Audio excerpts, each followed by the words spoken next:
Yeah, so welcome all of you to the second lecture of embedded sensing actuation and interfacing system.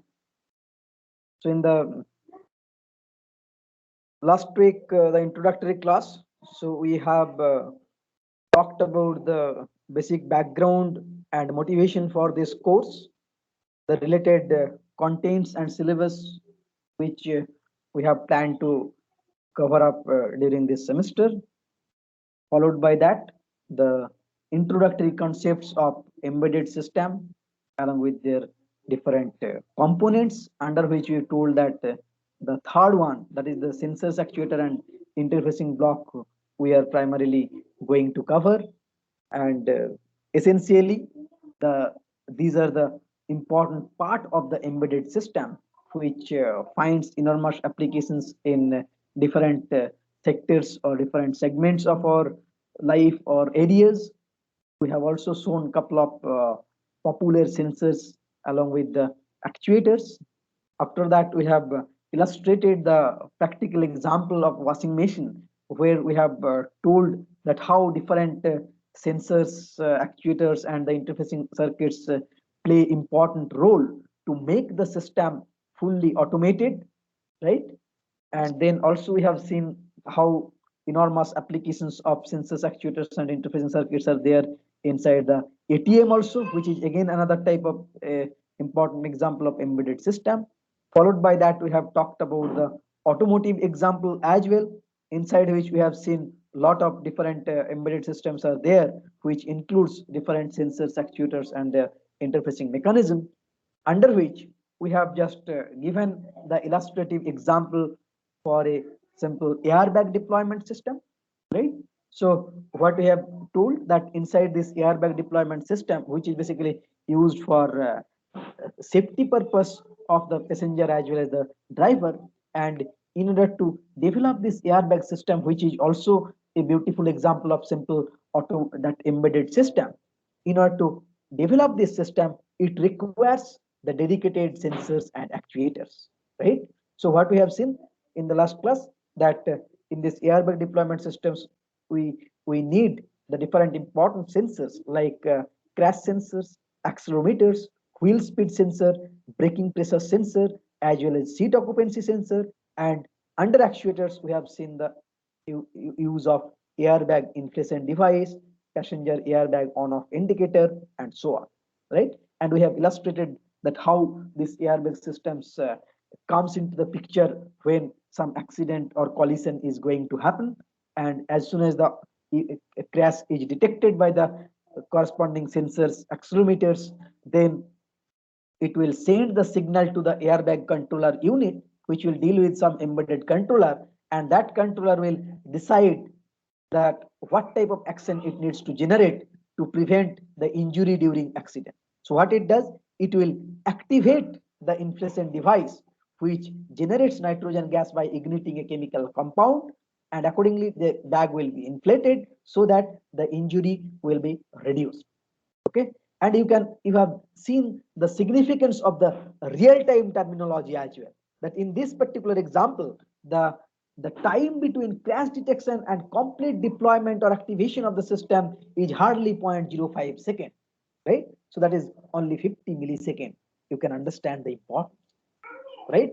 So by this time you have already understood that sensors, so sensors are basically, sensors are like through which we can see what is happening in our external world, right? So sensors which basically senses or measures the physical quantity, is not it? So basically for this example, the crash or the collisions, that is the mechanical quantity which is getting detected by this sensor, right?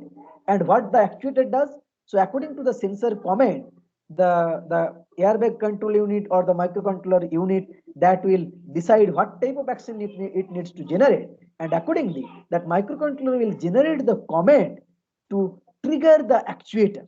So basically the actuator is inflating this airbag in order to prevent the accident.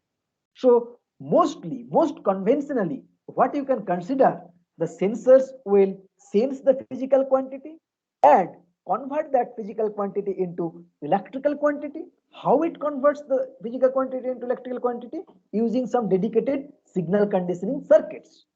Okay, so that the mechanical or physical quantity will be converted into electrical quantity, and that electrical quantity can be processed inside some digital microcontroller or embedded controller or some electrical system. Why we convert the all of the physical quantity into electrical quantity? Because the processing of electrical quantity is much more that conventional, standard, and useful and easy.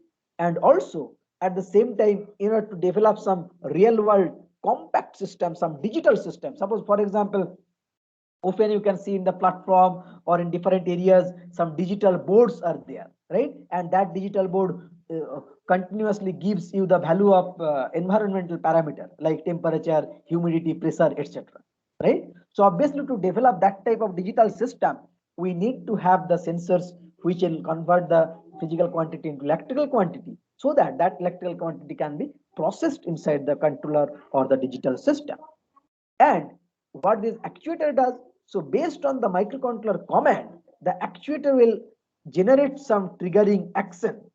So most conventionally, what I was saying, that the sensor converts, senses or measures the physical quantity and convert that into electrical signal, whereas the actuator, the electrical type actuator, if you consider, they take electrical quantity as an input, and accordingly it will give some action. For example, here inflation of the device. So inflation of the device means the output will be mechanical, you can consider, right? So from that point of view, wide open, we can consider the sensor and actuator as opposite to each other. But to develop a complete system, we need both the sensor and the actuator as the essential component of the complete system. Okay, so far we have discussed in last class. Now please feel free to ask whatever question comes into your mind so far whatever we have discussed. Is it clear to everyone, or anyone is having any doubts? So for some people, this is the first class, so who have registered bit late, maybe some 3-4 people or so. So if anyone is having any doubts, please don't hesitate to ask questions. If not, so then let us move forward to the next example where we will see another utility of sensors actuators.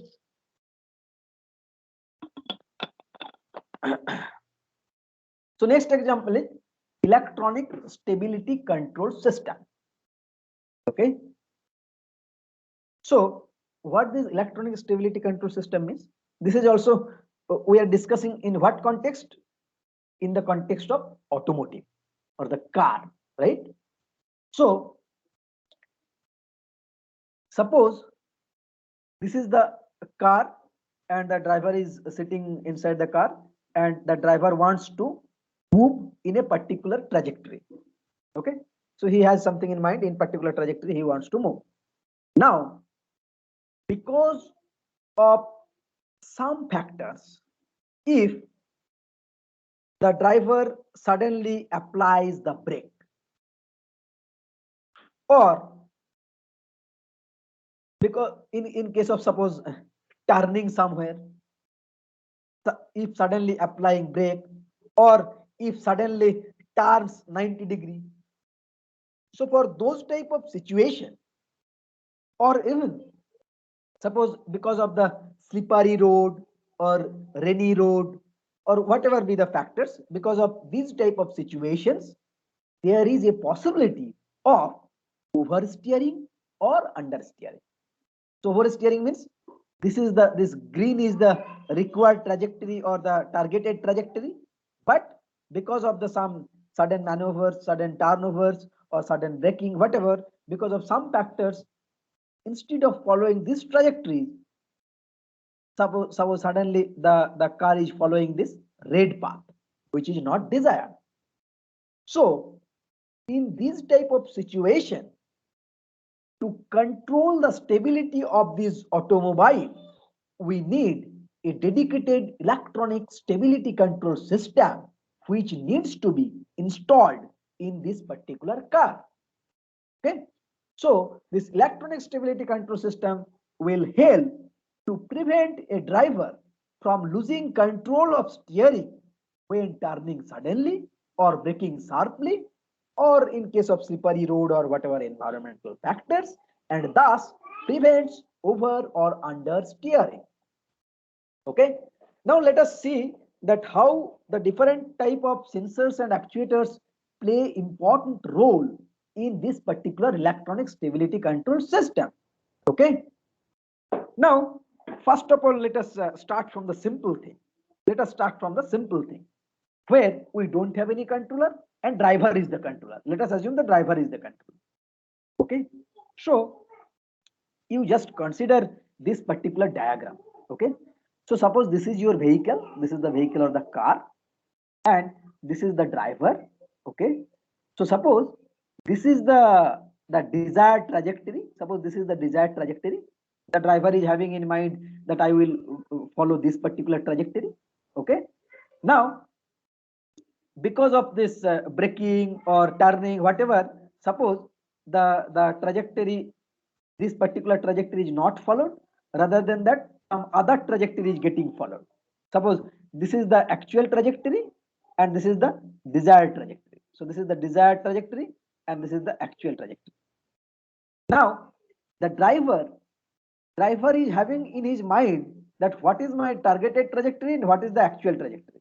Okay, if the driver sees that I am not following the targeted trajectory, then the driver will manually try to take control of the steering properly so that it can achieve the targeted trajectory. So firstly, if you just consider this simple upper loop, only this loop, you as of now you forget about this lower part. You forget about this lower part. Only you look at this upper part. So in the upper part, normally, because you know that when a driver is driving he or her car, so then the driver is having the main control. Okay, so when no electronic control system is there, only the driver is doing the control mechanism, then the driver's brain will do all the jobs, is not it? Because driver brain is the main controller. Okay, and what is the sensor? The driver's eyes or skins. So those are the sensors of the driver. And what is the actuator of the driver? The hand or the legs, using which he that moving his steering or applying the brake. Okay, so if I consider a human being, so then for a human being, what are the sensors? Our sensory organs like eyes, nose, ears, skins, tongues, etc. And what are the actuators? Our hands, legs, limbs. So those are the actuators. And what is the controller? The brain is the controller. So in this example, when no electronic control system is there, then the driver has to do all the decision. Driver has to take all the decision according to the targeted trajectory and according to the actual trajectory, which the driver will see from his eyes, and accordingly he will generate the commanding action to move the steering in certain position so that the targeted trajectory can be followed. But if the driver fails to do so, if the driver fails or lose the steering control, then what will happen? Then he will not be able to follow this desired trajectory. So in this case, the electronic stability controller, that will play the very important role. And suppose for this driver, without the eye, the driver cannot see what is the current trajectory, and without driver's brain he cannot decide anything, and without driver's hand he cannot move the steering. So without sensors, actuators and controller, the driver is completely, basically you can see that, paralyzed. So to mimic the driver's operation or to mimic the driver's control strategy, we have the dedicated electronic stability controller. So the electronic stability controller, what it will do? It will automatically that take the corrective action or the corrective effort to move the steering in certain position so that the desired trajectory can be followed. Okay, so you can see the right side what we have shown. this red correspond to without electronic stability control. Without electronic stability control, this red line is being followed, which is not at all our desired trajectory. But as soon as the electronic stability control is installed inside the car, that is the green line, then the automobile is following this required or targeted trajectory. Okay, so how it is working? The electronic stability controller, so basically that based on the driver's mind, driver's steering system and the required sensor, the targeted trajectories will be calculated, and that targeted trajectory will be fed as the input to the controller. Okay, and this red line corresponds to the feedback path. So from the feedback path, the sensors will give you the what is the current trajectory.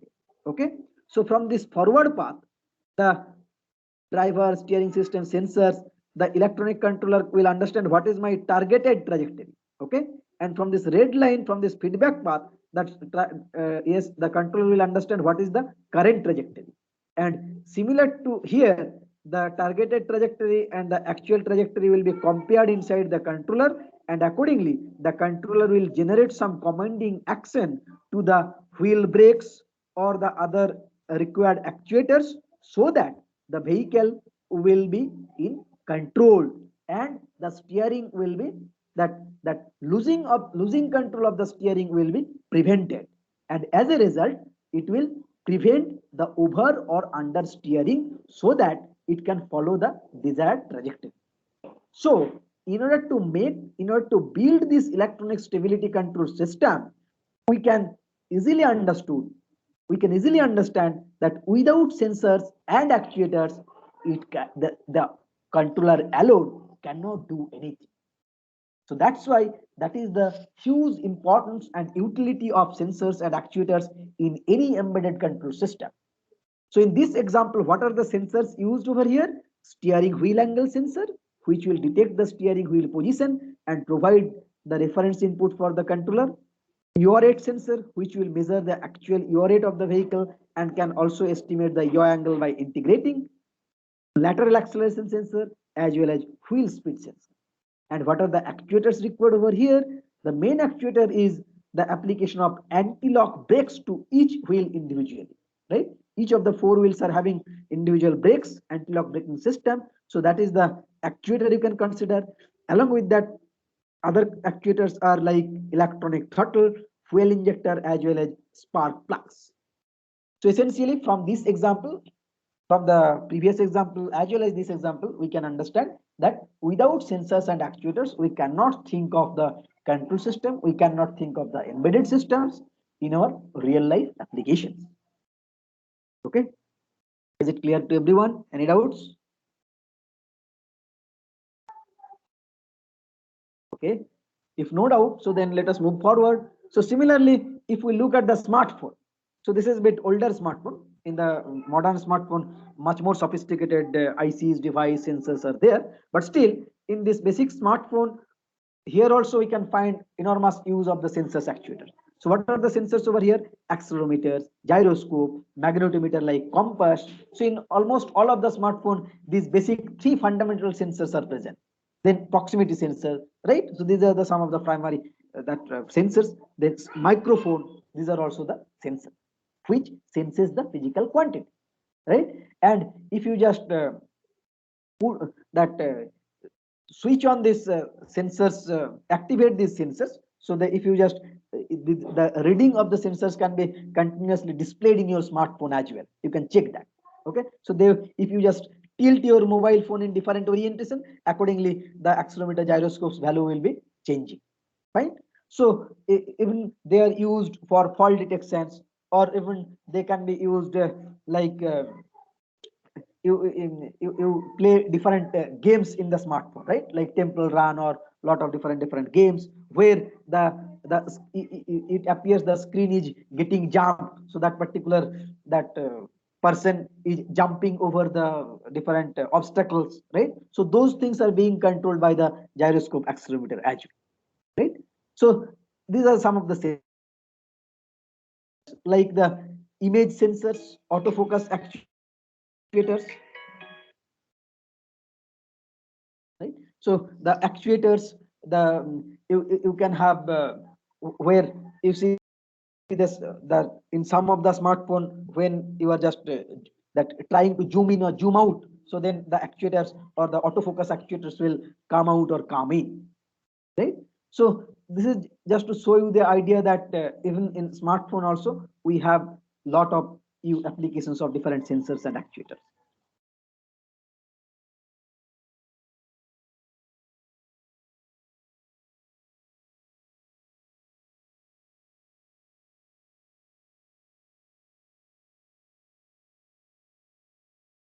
Hello, am I audible? Yes, sir. Yes, sir. Yes, sir. So in between it gets disconnected, or Yes, sir. it is fine. Yes, sir. Yes, sir. It got disconnected. Okay, so this is the idea about the that smartphone sensors. Now, quickly to see, as I said, that in our human body also lot of sensors actuators are there. So as I already told that in our human body there is eye, ear, tongue, nose, skin. So these are the sensory organs which senses the different environmental physical quantity, right? And accordingly, these sensor signals, these sensory organ signals go to the brain, right? And in the brain, everything decision is taken care, and the brain will give the commanding action through the hands or legs to do certain jobs, right? So for example, suppose on the table I have kept a hot plate, right? So suppose some hot plate is there, and I just suppose unmindfully just I am about to touch that hot plate, right? So as soon as I touch the hot plate, then what will happen? The skin sensors, that is the touch sensor, so that will detect that some hot plate I have touched. Immediately, the signal will go to the brain, to the through the sensory neurons. Okay, and then the brain will immediately decide that yeah, touched you have touched the hot plate, so immediately you uplift your hand. So that particular signal immediately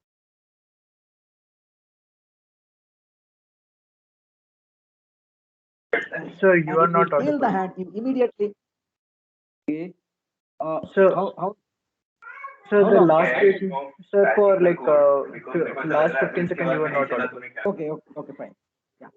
So the example what I told, that as soon as suppose some hot plate I am touching, so as soon as I touch the hot plate, then the skin sensors will sense that I have touched some hot plate.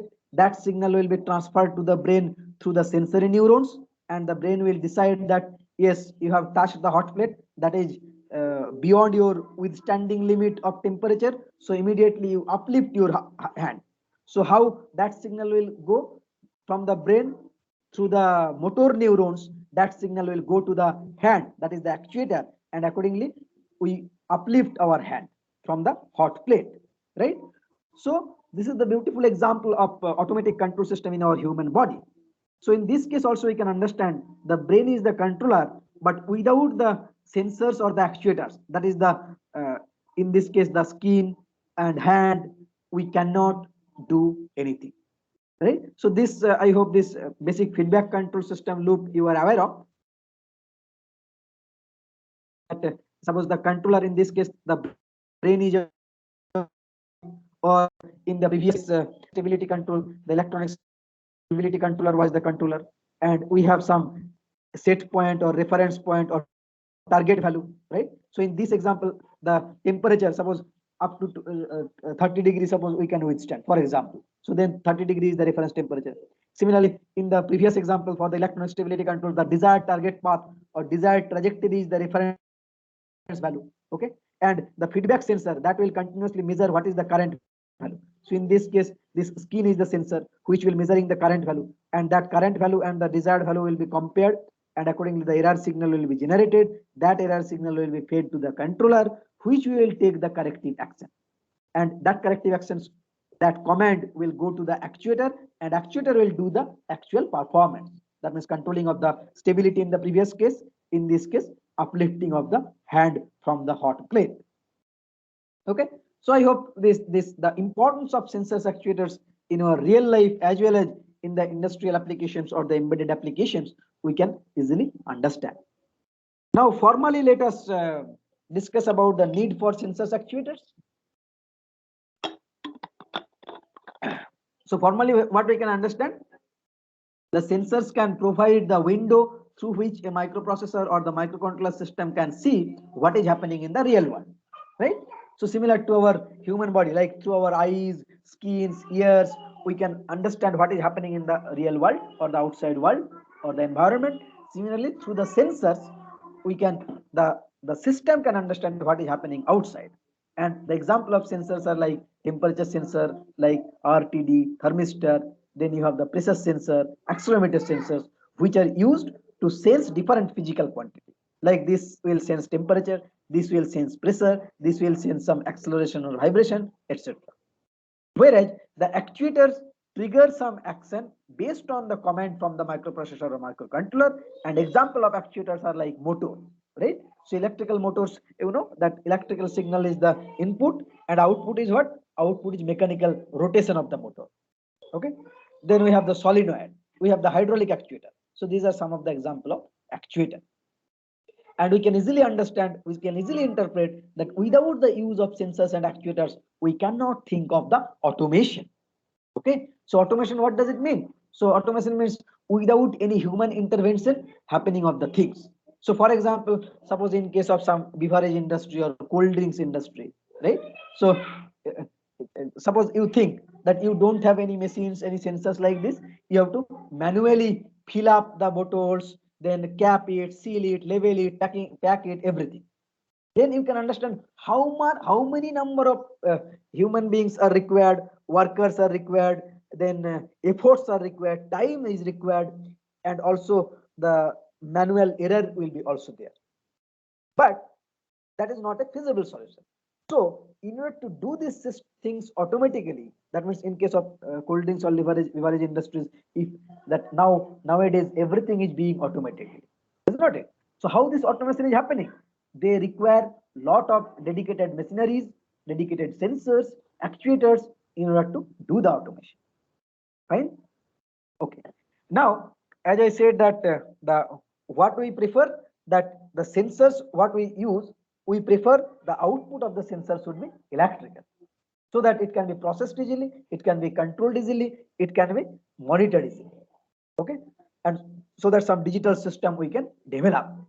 So always we prefer the sensor input can be any physical quantity, temperature, pressure, flow, anything, but output we prefer in electrical domain. Is not it? So, in order to interface the sensors with our microcontrollers digital system, we need some dedicated blocks, some dedicated interfacing blocks, which will make the sensor output compatible with the microcontroller requirement. What does it mean? Suppose I have some temperature sensor. Okay, so some temperature sensor, when the temperature is increasing or decreasing, accordingly some property of the sensor is changing. Okay, so suppose some simple resistive temperature sensor if we consider. So resistive temperature sensor, what it happens?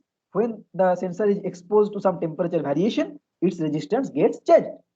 Now that resistance changed, how I can connect to the microcontroller? So because microcontroller can understand what type of signal? Some digital signal, is not it?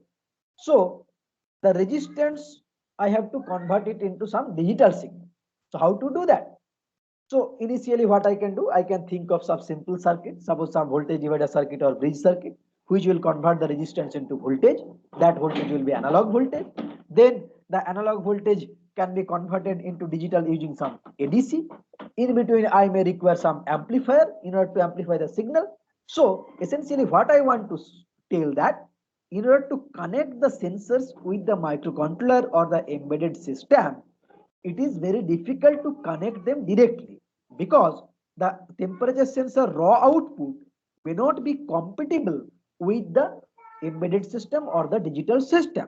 So in order to make the output of the sensor compatible with our embedded system, we need some interfacing blocks. So suppose this is the sensor, we need some interfacing block, then the interface block's output can be sent to your microcontroller, right?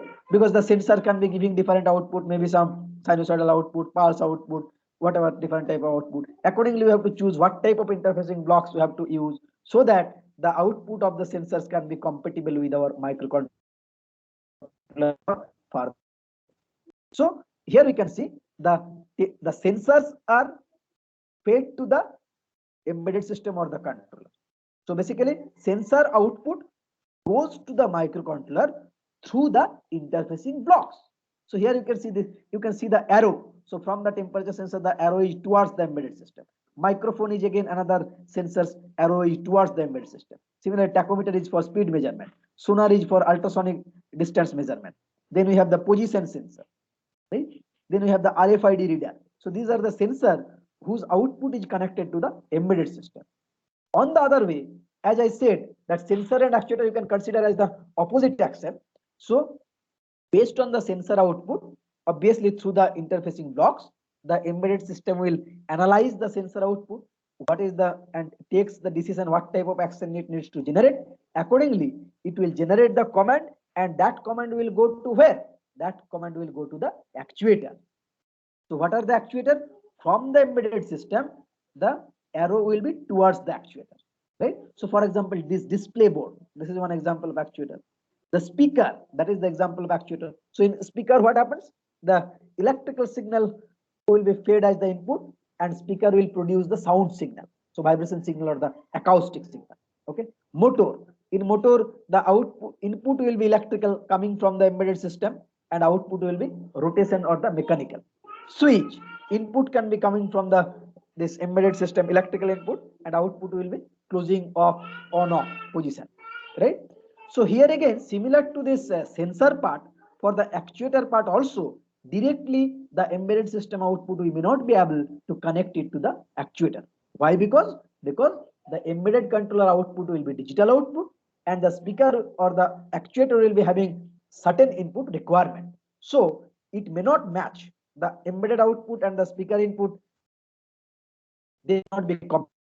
In order to make that compatible, in the output side also, we need the output interfacing block so that the embedded system or the microcontroller output will be compatible with our actuator input requirement, right? So that's why the interfacing of sensors and actuators with embedded system is very, very important, and we have to be aware of that what type of interfacing mechanisms are required to interconnect to a particular type of sensors, what are the different aspects we need to take into account so that a complete embedded control systems we can develop, which will be fully automated. Okay. Any questions so far regarding the basic background of sensors, actuators, and the requirement of interfacing blocks along with their various practical applications? So from that point of view, any question? Please feel free to ask question. Here just we are showing some of the basic interfacing scheme like this Arduino. I hope you are aware of this Arduino board, which use this Atmega 32 microcontroller along with the different peripherals and IO blocks. Fine. So suppose I want to connect or interface some simple temperature sensor with the Arduino. Okay. So I want to monitor some temperature of a particular room or environment. So then simple LM35 is a simple temperature sensor. This is obviously IC type temperature sensor. It senses the temperature, and according to the temperature value, it will change its electrical output. So it will give you the voltage output. So this typically LM35 is a 3-terminal device. One is for supply, another is for ground, and another mid is for data. Or basically, this will give you the output of the sensor. Fine. So how to interconnect them? Simply the Arduino supply I am connecting with the LM35, ground I am connecting with this ground terminal, and this mid terminal from where the temperature, from where the output of the sensor is coming corresponding to a particular temperature, that I am feeding to the analog input port. Okay. So in this case, you can see this analog input port 0. I am connecting this mid terminal. Okay. So after doing a simple programming in this Arduino board, what I can do, if I read this analog, this 0 pin, this 0 port, if I read it, then it will give you the reading of the sensor. Right? Now you may ask that, okay, so in this case, I can directly connect the sensors with the board. But the inside the sensor, that processing block is already inbuilt there. Okay, so this is the IC type temperature sensor, where inside this IC itself, the output what we are getting from this is such that it is directly compatible with this Arduino board. So that's why here itself, in this chip itself, everything, sensor, signal conditioning block, everything is inbuilt over here. Okay, similarly, if we consider another example of this ultrasonic sensor, okay, which can be used to detect the obstacle or detect the distance with respect to the obstacle. So there also what we have is, it typically includes these 4 pins. One pin is for obviously to make the sensor work, one supply voltage is required, another ground is required. Here again, one supply voltage, another ground, and another 2 ports are there which are used for this detection purpose. And in this case, they should be connected to the digital port of the device, right? So basically, that transmitter receiver concept is there, right? So how this ultrasonic works? So basically, some ultrasound signal will be generated, and that signal will be transmitted from this 2 circular holes, what we can see, from where that ultrasound signal will be generated, and it will be just sending towards the that open area.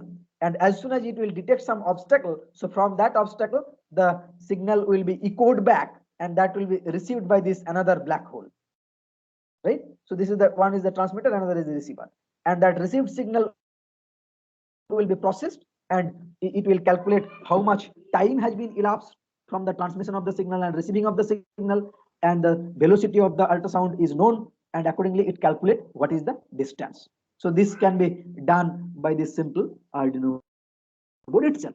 So this is just to give you the idea that the ultimately, in order to design a complete system or process the signal, we need to interface the sensors with the microcontroller, and for the interfacing purpose, we need dedicated signal conditioning or different circuit blocks. So for this example, which are inbuilt over here, or the required processing we can do in this board itself. Okay. Now, what are the commonly measured quantities which we need to measure often in our various practical applications? So we can find this couple of important signal domains, like mechanical domain, under which we can we need to measure position, displacement, velocity, acceleration, etc. We might require to measure the thermal domain signal as well, under which temperature, flux, heat, etc. will come. We might require to measure electrical parameter as well, like charge, voltage, current, and so on. Magnetic parameter also might be required to measure, for example, magnetic field, flux, etc. There are optical signal quantities are as well, like refractive index, reflectivity, and so on.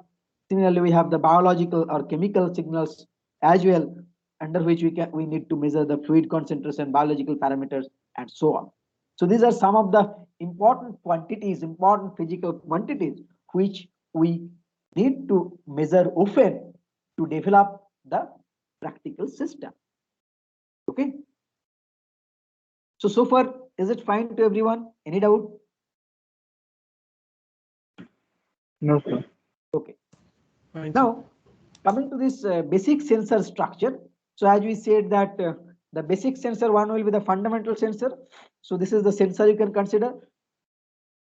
And the measured quantity which we need to measure, like temperature, pressure, those quantity, or magnetic flux, those we need to measure. So those are the measured quantity.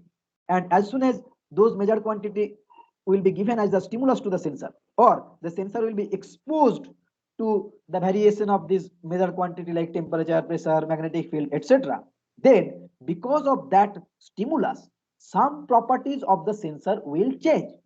For example, for RTD, that is the resistance temperature detector, depending on the temperature, the resistance will change. Okay. For example, for pressure sensor like diaphragm, based on the pressure value, the diaphragm deflection will change. Okay, so some property will change. But you remember what we told? We always prefer to have the sensor output as the electrical quantity. And how we can do that? Suppose in case of RTD, resistance temperature detector, the input is temperature and output is resistance change. So that is straightforward, that is electrical output. But in case of diaphragm, diaphragm, it looks like this one. So suppose this is your diaphragm, and here if the pressure is applied, so then what will happen? The diaphragm will be deflected.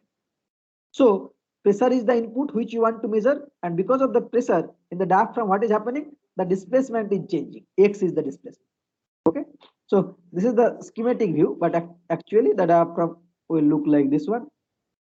Okay, so when the pressure will be applied, it will be deflected. Now in this example, the input is pressure and output is displacement. So this is not an electrical quantity, is not it? So in order to convert that into electrical quantity, we need to use another secondary sensing element.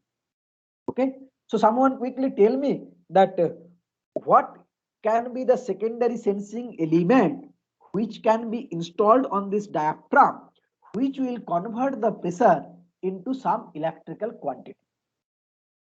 Any guess from anyone? A magnet or a mic kind of thing. Hello, sir. Am I audible? Yes, you are audible. Yes, sir. So, like, I can attach a magnet onto the surface and then around that I can make a coil. So it will Okay, so that generate. is also a, yeah. So that is also a good guess, because that will work with respect to the Faraday's law of electromagnetic induction. So because of the magnetic field variations, the coil across the coil, the flux cut will be there and voltage will be there. So in that point of view, you are saying, right? Yes, sir. Or I can attach a piezoelectric sensor. Yeah, very good options. So actually for this type of application, you might have heard about the strain gauge. So strain gauge is often called as the piezoresistor as well. So strain gauge is one type of element. When the strain gauge is exposed to some stress or pressure, so then its resistance gets changed. So what you are saying, those options are also can be installed. So either magnetic, but that depends on what type of mechanism we want to basically apply. Either I want to go for resistive technique, or because in electrical, what are the options in my hand?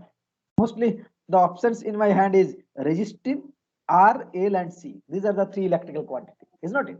So in order to convert a physical quantity into electrical quantity, either I can convert them in terms of some resistance change, or in terms of some inductance or magnetic field change, or in terms of some capacitance change. So these are the most three popular mechanism using which I can convert in a physical quantity into electrical quantity. And obviously the other techniques like piezoelectric. So those are the special materials which exhibits that type of performance, that when exposed to vibration, it will produce electricity. But in general, these are the three standard mechanisms. So depending on what type of mechanism you want to achieve or you want to utilize, based on that, you choose what technique you can go for. So generally, in inductive mechanisms, where we don't have any option for that type of case, we go for inductive. But otherwise, from manufacturing point of view, or from some other noise aspects, the inductance is having some issues. So that's why more preferably we go for either resistive or capacitive mechanism. So from that aspect, the strain gauge in this example are used, and those strain gauge are installed, suppose two on the top side of the diaphragm, another two on the bottom side of the diaphragm, and then when this strain gauge will be exposed to this stress or the pressure, so then their resistance will be changed. So for that example, the primary sensing element diaphragm, along with that the secondary sensing element strain gauge is used, that combining, and these two sensors together will give you the sensor system. Then obviously the resistance, with resistance what I will do, because ultimately I have to convert it into some voltage or current so that it can be processed by my embedded microcontroller. So in order to convert that resistance into voltage, we need some signal conditioning block. So what this signal conditioning block will do, because if I tell you that how to convert the resistance change into voltage change, so simply you can have some voltage divider circuit, right? So this voltage divider circuit, simply suppose here I apply some supply voltage then suppose, for example, here if I take some reference register R reference, and here if I consider some or Rx, then from here I can get the voltage output corresponding to this resistance change. Or I can use some Wheatstone bridge circuit in order to convert the resistance change into voltage change. Fine. So that type of simple circuit we need to use. Additionally, suppose the voltage what I am getting from this circuit, that is very low, that is difficult to measure. Then what I need to do? I need to apply some amplifier so that that voltage can be amplified properly. Then I might require, so because the microcontroller will can only understand some digital signal, so I need some ADC which will convert the analog signal into digital signal. So that's why after sensors we need to integrate some other signal conditioning blocks which can include some voltage divider or bridge circuit or amplifiers or ADC, and then that output, that using ADC I can convert the analog signal into digital signal. Now that digital signal we might require to process further. Suppose the signal may get corrupted by the noise or some unwanted frequency, so then we might require to use some filters. So that's why with these sensors we need to integrate some signal conditioning or signal processing elements or block under which the amplifiers, filters, ADC, etc. will come. And finally, after getting the output from the signal processing block, we need to represent it properly, right? So represent it properly means what? Suppose represent using some digital display, maybe some 7-segment display or some LED display. I want to show what is the reading. Like the example I told, in that platforms or some shopping malls, you can find a digital display where the continuous reading of temperature, pressure, humidity are shown, right? So finally, how I want to present the data. So from that aspects, I need some display. Or if I want that, no, I want to transmit it wirelessly to some control room or to some other areas, or maybe in my smartphone, I want to send some SMS. So for that, in the interfacing block or the bus compatible block, we might require to use some Wi-Fi or Bluetooth or GSM, so that that data can be transmitted to some other location as well. So essentially from this structure, basic sensor structure, what we can understand, that only the raw sensor is not sufficient to interface with the microcontroller, because in the last discussions also we told that and we have shown, right, that sensors may not be directly integrated with the microcontroller. So it requires some interfacing blocks under which the signal conditioning block, processing block, interfacing block, bus compatible block, which will include the amplifier, filter, ADC, Wi-Fi, Bluetooth, etc. They will come into the picture, and finally we can show the data in some display or send the data wirelessly or whatever as per our requirement, right? So this is the, so that's why the instead of basic only sensor, we call it as the sensor system, which will integrate the signal conditioning, processing and other interfacing blocks, so that the output can be displayed properly and output can be processed properly using our dedicated embedded system or the controller. So here again we have just shown, suppose this is the input to value that goes to the primary sensing element, then it may go to the secondary sensing element as well. For this example, as we told, diaphragm and strain gauge, then it will go to the signal conditioning or processing block, and finally the data presentation. Okay. Now this block already we have described. Now the next is how to choose a sensor. Okay, so we have understood that the sensors essentially directly it will be difficult to interface with our microcontroller or the embedded system. So that's why we require some interfacing block in order to integrate the sensors with our microcontroller. And with that context, we have described about these signal conditioning, processing, data presentation element block as well. Now, suppose as I told that I want to use a temperature sensor for measuring temperature, then what sensor I will choose? So you will definitely tell that I will go, you choose a simple temperature sensor, but there is not a single type temperature sensor. There are n number of temperature sensors, and on which basis they are distinguishing? They are based on the performance, based on the characteristic, based on the range, based on the accuracy, and so on. So what are the different factors by which we categorize the sensors, or based on which we can judiciously choose that which sensor will suffice our purpose? So first is the transducer characteristic. That means the basic characteristic of the sensor. So suppose range. Suppose a particular temperature sensor is having range of, it can measure suppose from 0 degree to 200 degree. One another sensor is there, suppose which can measure from 0 degree to 1000 degree. So depending on my requirement, what is my range of temperature which I want to measure? So based on that, I will choose whether sensor 1 I will choose or sensor 2 I will choose. Similarly, another parameter is linearity. So obviously the input output relation should be linear, and that linearity is not infinite. That linearity is in some specific range. Suppose one temperature will give you the linear range within 20 to 100 degrees centigrade. Another sensor can give you the range suppose from 100 degree to 200 degree. So depending on my requirement, what sensor will suffice my purpose, accordingly I will choose that. Response time, how quickly the sensors will respond to the stimulus. So depending on that, I can choose as per my requirement. Stability, what is the stability? So along the as the time goes on, how the performance changes or the performance gets stable on me. Sensitivity, for small change in input, how much output is getting changed. So some sensor can be having high sensitivity, some are low sensitivity. So depending on my requirement, I will choose it. Error, which sensor will give you less error? Easiness in replication. So obviously after certain interval, we might require to replace the sensor. So which is easier to replace? Okay.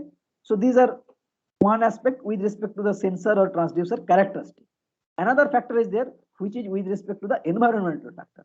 What are they? Size. So suppose where I want to install the temperature sensor. Is it inside some furnace or inside some normal household appliance? Where? So depending on that, or how much space I am having in order to accommodate that sensor. So based on that, the size will matter. So the sensor which will suffice my purpose in a specific application, that size I will choose. Operating temperature range, what is the operating temperature range the sensor can withstand. Power consumption, obviously which will consume less power, I will prefer that one. Effect of humidity or corrosion, which will give you less effect of humidity and corrosion, that I will be preferring. Electromagnetic interference, which will be having less interference, that will be preferable. Ruggedness, so how with respect to the vibration or some other environmental factor, whether the performance of the temperature is degrading or it is remaining fixed.